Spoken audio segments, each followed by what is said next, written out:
सभापति साहब, हमारा एक साथी था, उसका नाम था सिद्धू मूसेवाला, एक कलाकार था, दुनिया में उसका नाम था। चाहे तमिलनाडु हो, चाहे महाराष्ट्र हो, चाहे केरला हो, चाहे न्यूयॉर्क हो, उसके गाने पर दुनिया झूम उठती थी। और मैं यह भी कहना चाहता हूं सभापति साहब, टाइम स्क्वायर न्यूयॉर्क में हर तीसरे दिन सिद्धू मूसेवाला बजता है। हाँ जी दोस्तों, वीडियो ਨੂੰ पूरा जरूर देखियो। दोस्तों, लुधियाना ਤੋਂ ਚੁਣੇ ਗਏ ਲੋਕ ਸਭਾ ਸੰਸਦ ਮੈਂਬਰ ਰਾਜਾ ਵੜਿੰਗ ਨੇ ਸਿੱਧੂ ਮੂਸੇਵਾਲੇ ਦੇ ਇਨਸਾਫ ਦੇ ਲਈ ਅਤੇ ਕਿਸਾਨਾਂ ਦੇ ਹੱਕ ਦੇ ਵਿੱਚ ਸੰਸਦ ਦੇ ਵਿੱਚ ਵੱਡੇ ਸਵਾਲ ਚੁੱਕੇ। ਜੋ ਵੀ ਦੋਸਤੋ ਉਹਨਾਂ ਨੇ ਸੰਸਦ ਵਿੱਚ ਸਵਾਲ ਚੁੱਕੇ, ਆਓ ਦੋਸਤੋ ਪਹਿਲਾਂ ਤੁਸੀਂ ਵੀ ਦੇਖੋ ਪੂਰੀ ਵੀਡੀਓ। सभापति, मैं थोड़ा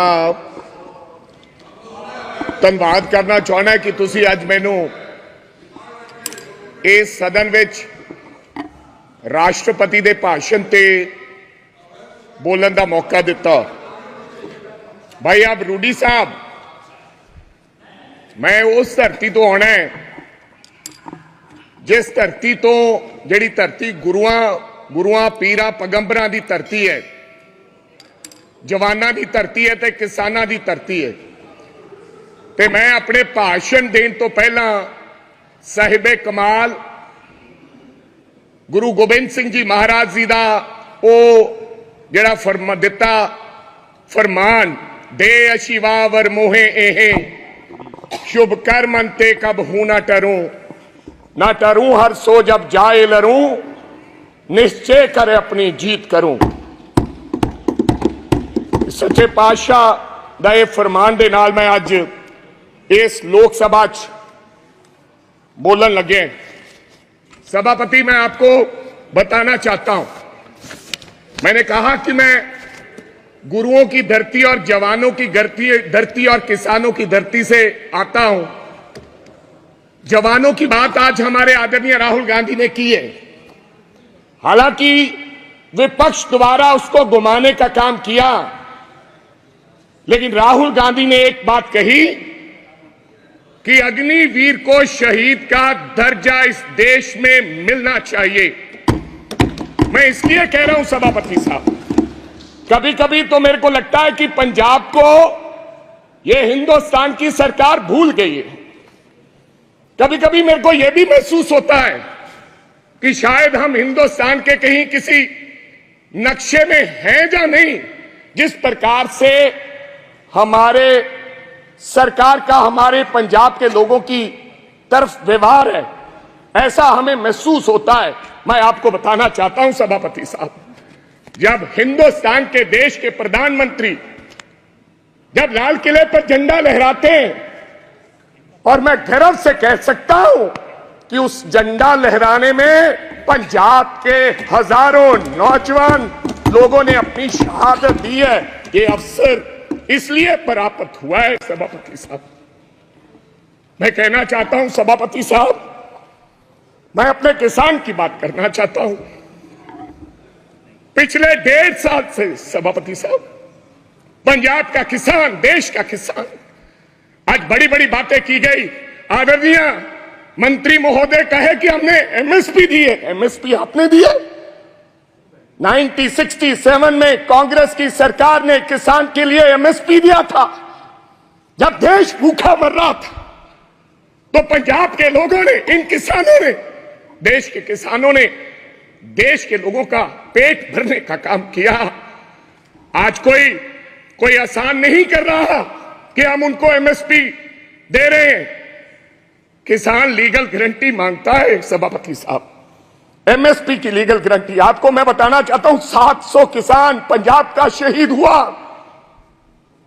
और मेरी एक आदरणीय हमारी सांसद ने उन किसानों की मांओं के बारे में ये कहा कि ये तो 100-100 रुपए पे भाड़े पे लाए हुए लोग हैं। मेरे को शर्म आती है इस बात की। वो किसान, और आज वो किसान दिल्ली के बॉर्डर अपनी बात सुनाने के लिए दिल्ली आना चाहता है। क्या दिल्ली देश से अलग है? क्या दिल्ली में पंजाब के किसान नहीं आ सकते? हमें हरियाणा के बॉर्डर पर रोककर हमारे पर गोलियां चलाई जा रही हैं।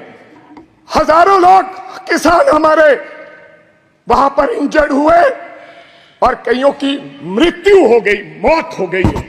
लेकिन सरकार की तरफ से गर्मी है, 45-47 डिग्री में बैठा किसान चीख चीख कर पुकार रहा है कि हमें एमएसपी की लीगल गारंटी दो, हमने दिल्ली जाना है। लेकिन उनको आदेश है हरियाणा की पुलिस को, यह देश के गृह मंत्री के द्वारा दिया गया आदेश कि पंजाब का अगर कोई व्यक्ति दिल्ली की तरफ किसान मुंह करेगा तो गोलियों से उसको मार दिया जाएगा। ऐसा हमारे साथ व्यवहार हो रहा है सभापति साहब, ये हालात है।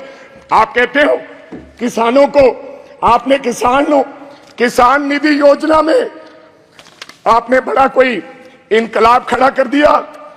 आपने कहा कि 3,20,000 करोड़ लोगों को हमने 20,000 करोड़ दिया है किसान निधि योजना के तहत। मैं पंजाब की बात बताना चाहता हूं, आंदोलन के बाद हमारे साथ किस प्रकार का व्यवहार हुआ।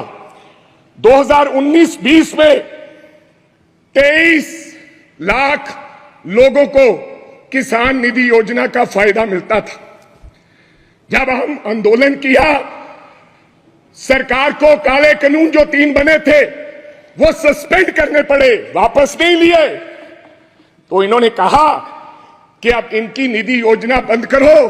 2023 और 24 में ऑन रिकॉर्ड बोल रहा हूं, फ्लोर ऑफ द हाउस, 8,56,000 लोगों के किसान निधि योजना से नाम काट दिए गए। ये छोटी बात नहीं है। और कहा गया कि इनके कागज इनकम्प्लीट थे, इसलिए हमने इनके ये खाते काट दिए गए। तो पहले आपने कैसे दे दिए 23.5 लाख लोगों को। मैं चलो ज्यादा कुछ ना कहते हुए मैं आगे एक बात और करनी चाहता हूं सभापति साहब, ये किसान का हाल है। मैं बताना चाहता हूं, अभी मैं पेज नंबर 19 पे पढ़ रहा था कि ये भारतीय न्याय संहिता यानी कि penal code will come into force in the country from the 1st of July, लोगों को इंसाफ देने के लिए। और देश के गृह मंत्री ने लॉ एंड ऑर्डर की बात कही कि पंजाब में लॉ एंड ऑर्डर की स्थिति ठीक नहीं है। आज से 4-5 महीने पहले मैं आपको ये कहना चाहता हूं, आप लोगों को जस्टिस देने के लिए ये लॉ लेकर आ रहे हैं। आप कभी पाकिस्तान की बात करते हैं, कभी चाइना की बात करते हैं, कभी कुछ और कहते हैं, लेकिन मैं आज इस सदन में एक बात कहनी चाहता हूं। सभापति साहब, हमारा एक साथी था, उसका नाम था सिद्धू मूसेवाला, एक कलाकार था, दुनिया में उसका नाम था। चाहे तमिलनाडु हो, चाहे महाराष्ट्र हो, चाहे केरला हो, चाहे न्यूयॉर्क हो, उसके गाने पर दुनिया झूम उठती थी। और मैं ये भी कहना चाहता हूं सभापति साहब, टाइम स्क्वायर न्यूयॉर्क में हर तीसरे दिन सिद्धू मूसेवाला बजता है। बिलबोर्ड दुनिया के 100 गाने, उनमें से सिद्धू मूसेवाला हर रोज पहले, दूसरे, तीसरे नंबर पे वो व्यक्ति रहता है। उसके साथ हुआ क्या, मैं आज इस सदन को जानकारी और बताना चाहता हूं आपके माध्यम से। क्या हुआ 28 साल के नौजवान के साथ। हम नेशनल सिक्योरिटी की बात करते हैं, आप कहते हैं हिंदुस्तान में परिंदा भी पर नहीं मार सकता। आप ये कहते हैं कि हम हैं, चिंता मत कीजिए। लेकिन क्या हुआ, नौजवान 28 साल के नौजवान को गोलियों से मार मारकर 10 गोलियां मारकर दिन दिहाड़े मार दिया गया। और मारा किसने सभापति साहब? बहुत से लोग मारे जाते हैं, मारा किसने? एक तिहाड़ जेल में बैठा एक गैंगस्टर जिसका नाम लॉरेंस बिश्नोई है, उसने मारकर कहा, जेल से इंटरव्यू दिया और कहा मैंने मारा है। अभी तो सिद्धू मूसेवाला मारा है, अभी इसके बाप को भी मरना होगा। जेल से इंटरव्यू दिया। आप नेशनल सिक्योरिटी की बात करते हैं, कब इंसाफ मिलेगा सिद्धू मूसेवाला को? क्या होगा? 28 साल का नौजवान जिसकी मां के एक बेटा था, एक, और बिना शादी के ब्याह में हमारे सर पर सेरे बांधे जाते हैं, सेराबंदी होती है, आपके भी होती है। डेड बॉडी पड़ी, डेड बॉडी पर मेरी उस मां ने, सिद्धू मूसेवाले की मां ने फिर सेरा लेकर आए और अपने बेटे के लाश पर सर पर सेरा बांध के उसकी बधाई दी है। ये हालात हैं।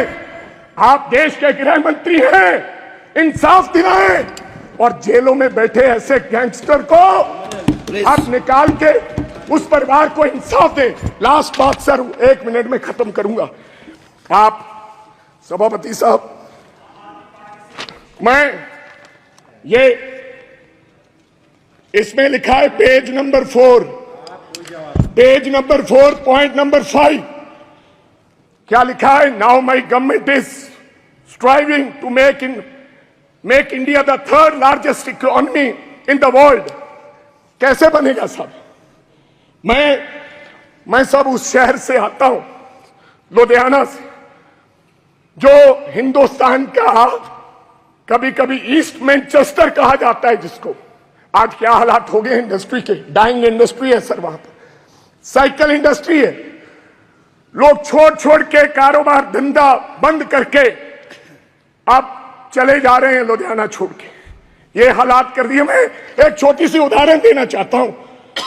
10 साल में हमें इस सरकार ने कुछ नहीं दिया। अगर दिया है हिंदुस्तान की सरकार ने लुधियाना को, सबसे बड़ा शहर है पंजाब का, तो कोई खड़ा होकर व्यक्ति बता दे कि हमने ये दिया है। मैं क्या कहना चाहता हूं कि एक साइकिल इंडस्ट्री है साहब, या तो चाइना में साइकिल बनता है, या पंजाब में साइकिल बनता है।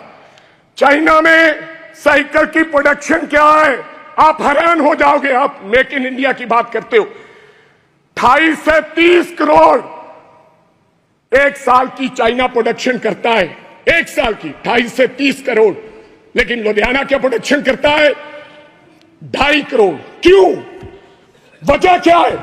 हमारा साइकिल 3500 रुपए का शुरुआत में बिकता है, लेकिन चाइना का साइकिल $300 से शुरू होकर 2 लाख में बिकता है। इसका कारण क्या है? Make in India wrong policies. जब तक ये रॉन्ग पॉलिसीज है, समाप्त कीजिए, तब तक हमारा देश तरक्की नहीं कर सकता। कैसे तरक्की करेंगे? आपकी रॉन्ग पॉलिसीज की वजह से आज हमारी इंडस्ट्री, जो लुधियाना की इंडस्ट्री है, उसके ये हालात हो गए। अंत में एक लाइन में समाप्त करना चाहता हूं। हमारा भाईचारा बहुत कायम है स्पीकर साहब। पंजाब के लोग बेशक चाहे किसी पार्टी को वोट दो, आम आदमी पार्टी को लोगों ने वोट दिया, अकाली दल को दिया, कांग्रेस को दिया, बीजेपी वालों को भी दिया, लेकिन आपस का भाईचारा नहीं कभी टूटा। इस बार पहली बार राम जी के नाम पर, भगवान राम के नाम पर, भगवान हमारे भी हैं इनके, और भगवान ने बता दिया अयोध्या से ये संदेश दिया पूरे देश भर में कि राम भगवान बीजेपी के नहीं है। उन्होंने ये संदेश दिया। लास्ट मैं एक सेकंड पहले बोल रहे हैं, बोलो सभापति साहब, मैं एक नारे के साथ अपनी बात खत्म करूंगा। बस एक लाइन में खत्म कीजिए सर। एक सेकंड, हमारा भाईचारा कायम रहे। मैं बीजेपी वालों को हाथ जोड़कर गुजारिश करना चाहता हूं, देश के प्रधानमंत्री जी को, देश के गृह मंत्री जी को, कि मंगलसूत्र की बात ना करें। थैंक यू आप कब्रिस्तान की बात मत करें। मैं एक नारे के साथ अपनी बात खत्म करूंगा। मंदिर बांटा, मस्जिद बांटी, मंदिर बांटा, मस्जिद बांटी, बांट दिया भगवान को।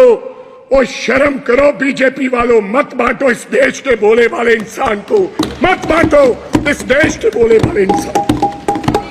हाँ जी दोस्तों, जिवें तुसीं वीडियो देखी है, सिद्धू मूसेवाले ਦੇ इंसाफ ਦੇ ਲਈ ਸਰਕਾਰਾਂ ਉੱਪਰ ਜੋ ਸਵਾਲ ਚੁੱਕੇ ਨੇ ਲੋਕ ਸਭਾ ਸੰਸਦ ਮੈਂਬਰ ਲੁਧਿਆਣਾ ਤੋਂ ਰਾਜਾ ਵੜਿੰਗ ਨੇ, ਨਾਲ ਹੀ ਦੋਸਤੋ ਕਿਸਾਨਾਂ ਦੇ ਹੱਕ ਦੇ ਵਿੱਚ ਜੋ ਉਹਨਾਂ ਨੇ ਮੁੱਦੇ ਚੁੱਕੇ ਨੇ, ਤੁਸੀਂ ਦੋਸਤੋ ਇਸ ਬਾਰੇ ਕੀ ਕਹਿਣਾ ਚਾਹੁੰਦੇ ਹੋ? ਹੇਠਾਂ ਕਮੈਂਟ ਕਰਕੇ ਆਪਣੇ ਵਿਚਾਰ ਜ਼ਰੂਰ ਦਿਓ ਤੇ ਵੀਡੀਓ ਨੂੰ ਵੱਧ ਤੋਂ ਵੱਧ ਸ਼ੇਅਰ ਕਰ ਦਿਓ ਨਾਲ ਹੀ ਦੋਸਤੋ ਸਾਡੇ YouTube ਚੈਨਲ ਮੈਕਸ ਟੀਵੀ ਨੂੰ ਸਬਸਕ੍ਰਾਈਬ ਕਰ ਦਿਓ ਤੇ ਬੈਲ ਵਾਲੀ ਘੰਟੀ ਨੂੰ ਨੋਟੀਫਿਕੇਸ਼ਨ ਆਲ ਤੇ ਜ਼ਰੂਰ ਕਰ ਦਿਓ।